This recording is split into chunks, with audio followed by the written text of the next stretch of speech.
Hello friends, welcome to our YouTube channel. तो आज की इस वीडियो में हम बात करेंगे क्लास 11 की बायोलॉजी के इंपॉर्टेंट टॉपिक्स को लेकर।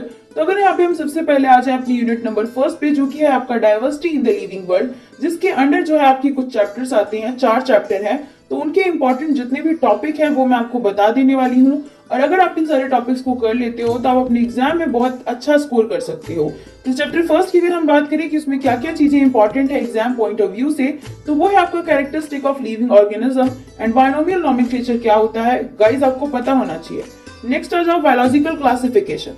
वो जो चैप्टर है उसमें आपको क्या चीज अच्छे से पढ़नी है, जो भी मोनेरा, प्रोटिस्टा एंड फंजाई की कैटेगरीज है, उनके स्पेशल फीचर्स जो है, जो काला काला जो है एनसीईआरटी में बोल्ड लेटर से लिखा हुआ है, वो आपको अच्छे से तैयार कर लेना है। वायरसेस के बारे में पढ़ लेना है, प्रायोन्स एंड लाइकेन के बारे में थोड़ा सा आपको पढ़ के जाना है, ठीक है।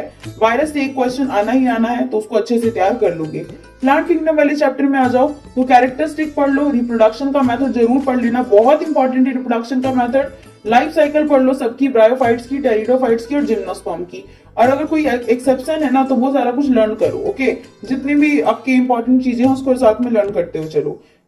एनिमल किंगडम वाले चैप्टर पे आ जाओ तो उसमें बेसिस ऑफ क्लासिफिकेशन जो है वो आपको पता होना चाहिए, किस आधार पे बांटा गया है भाई, कि आपका सर्कुलेटरी सिस्टम कैसा है, आपके पास सीलोम है कि नहीं है। तो ये सब कुछ चीजें आपको पता होनी चाहिए। इंपॉर्टेंट फीचर्स एंड एग्जांपल जो है सारे के सारे फाइला के, वो लर्न करके जाओगे। स्पेशल फीचर जो आपके एनिमल किंगडम के चैप्टर में लास्ट में एक टेबल दिया गया है, ठीक है, तो उस टेबल को अच्छे से तैयार कर लो, काफी मजा आ जाएगा आपको। उस टेबल में स्पेशल कैरेक्टरिस्टिक का एक अलग से चार्ट बना है, वो पढ़ लो। और एनिमल किंगडम में क्या करो ना कि जो काला काला लिखा है उसको जरूर से पढ़ लो, आपका काम हो जाएगा। अगर आपके पास कम टाइम है, आप कम याद करना चाहते हैं। चैप्टर 5 में आ जाओ, मॉर्फोलॉजी ऑफ फ्लावरिंग प्लांट। तो इसमें आप कैसे तैयार करोगे, टाइप्स ऑफ प्रेजेंटेशन, बहुत ज्यादा इंपॉर्टेंट है इस चैप्टर में इस साल के लिए, तो आपको ये जरूर कर लेना इस बार, क्योंकि यही सिर्फ सिलेबस में है, तो यही ही आना है लिखवा के, ठीक है। तो यही कर लो तैयार। स्ट्रक्चरल ऑर्गेनाइजेशन इन एनिमल की अगर हम बात करें तो एनिमल टिश्यू के टाइप्स के बारे में पढ़ लो, कौन कौन से टाइप्स के टिश्यूज होते हैं ना, मस्कुलर होते हैं, नर्वस होते हैं, एपिथेलियल होता है, कनेक्टिव होता है, इनमें से कौन सा अबंडेंट होता है, ये सब चीजें याद कर लो बच्चों। सेल जंक्शन से क्वेश्चन आना ही आना, लिखवा के ले लो, तो ये जरूर अच्छे से तैयार कर लो। Different types of connective tissue के बारे में पढ़ लो कि कनेक्टिव टिश्यू कितनी टाइप्स के होते हैं, थोड़ा सा कठिन जरूर है, ठीक है, बट आपको याद हो जाएगा अगर आप याद करोगे तो। नेक्स्ट आ जाओ cell the unit of life वाले चैप्टर पे, तो सेल थ्योरी के बारे में पढ़ लो, किसने दी थी सेल थ्योरी, मॉडिफाई किसने की थी। देन प्रोकैरियोट्स और यूकैरियोट्स सेल में क्या डिफरेंस है ये पता कर लो। सेल ऑर्गेनल उनके थोड़े थोड़े फंक्शन पता करके जाओ, क्लोरोप्लास्ट का क्या फंक्शन है, माइटोकॉन्ड्रिया का क्या फंक्शन है, रफ एंडोप्लाज्मिक रेटिकुलम का क्या फंक्शन है। बायोमोलिक्यूल वाले चैप्टर में आओ तो सारी की सारी डेफिनेशन लर्न करो, स्ट्रक्चर लर्न करो, composition of carbohydrate, protein and nucleic acid learn करोगे।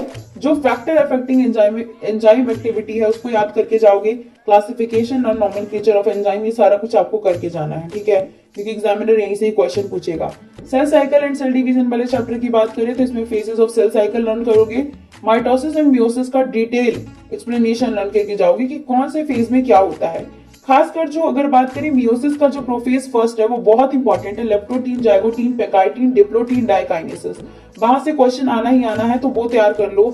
जो माइटोसिस और मियोसिस के बीच का मेजर डिफरेंस है और क्या बेनिफिट है माइटोसिस का और मियोसिस का, वो याद करके जाओ।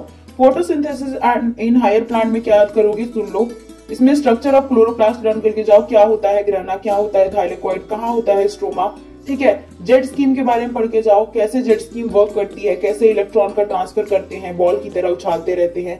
केल्विन साइकिल के बारे में पढ़ के जाओ, केल्विन साइकिल में फर्स्ट प्राइमरी एक्सेप्टर कौन होता है, फर्स्ट स्टेबल प्रोडक्ट क्या होता है ना, कितनी बार वो साइकिल चलता है, C4 पाथवे क्यों होता है, किन प्लांट्स में होता है, कौन सा प्राइमरी एक्सेप्टर है, कौन सा फर्स्ट स्टेबल प्रोडक्ट है, एटसेट्रा, सब कुछ याद कर लो। बंडल सीड सेल क्या है, क्रांच एनाटॉमी क्या होती है।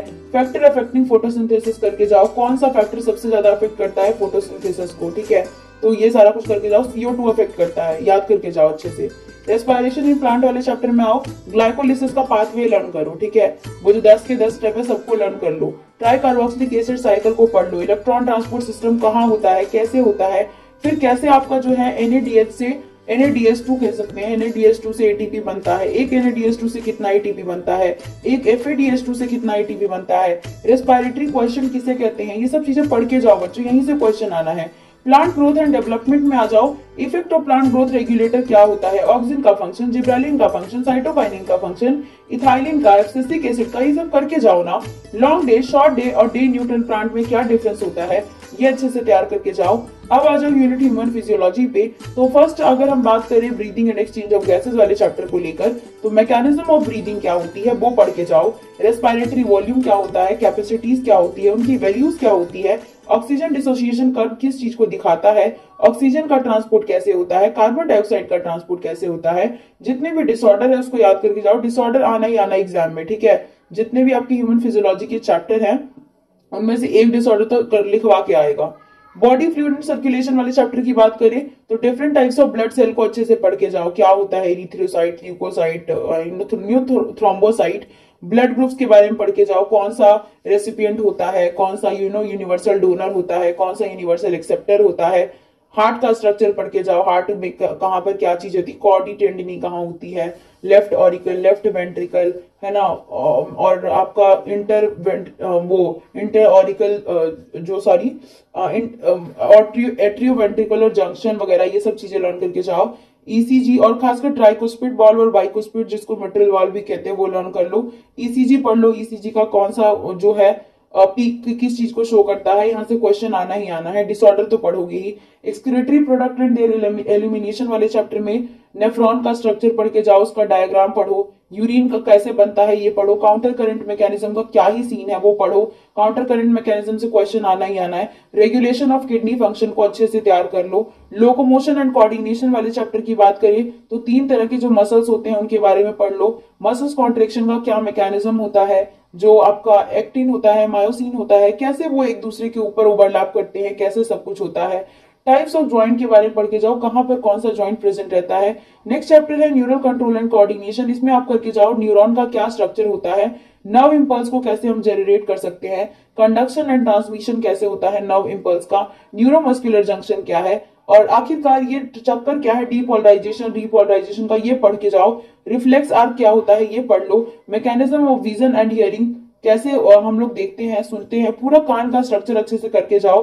केमिकल कोऑर्डिनेशन एंड इंटीग्रेशन में आप लोग कर लो हार्मोन और उनके फंक्शन, लाइक हाइपोथैलेमस का क्या फंक्शन है, पिट्यूटरी थायराइड का क्या फंक्शन है, एड्रेनल का, पैंक्रियास का, टेस्टिस का, ओवरी का, और उससे रिलेटेड जितने भी डिसीजेज हैं एसोसिएटेड विद द हार्मोन वो भी कर लो अच्छे से, ठीक है। तो अगर आप इतना सारा कुछ कर लेते हो तो आप एग्जाम में आराम से अच्छे खासे नंबर ला सकते हो बच्चों, और इतना कर ही लेना मैं तो कहूंगी। और वीडियो अच्छी लगी तो वीडियो को लाइक कर ही देना बच्चों प्लीज करके, मैंने बहुत ही मेहनत से ये सारे टॉपिक्स को निकाला है। और चैनल को भी सब्सक्राइब कर देना और अपने दोस्तों को वीडियो को शेयर कर देना ताकि उनको भी बेनिफिट हो जाए, ठीक है। सभी लोग अच्छे नंबर लाएंगे तभी तो खुशियां होंगी ना, तभी खुशियां बटेंगी। So guys thank you, thanks for watching my video.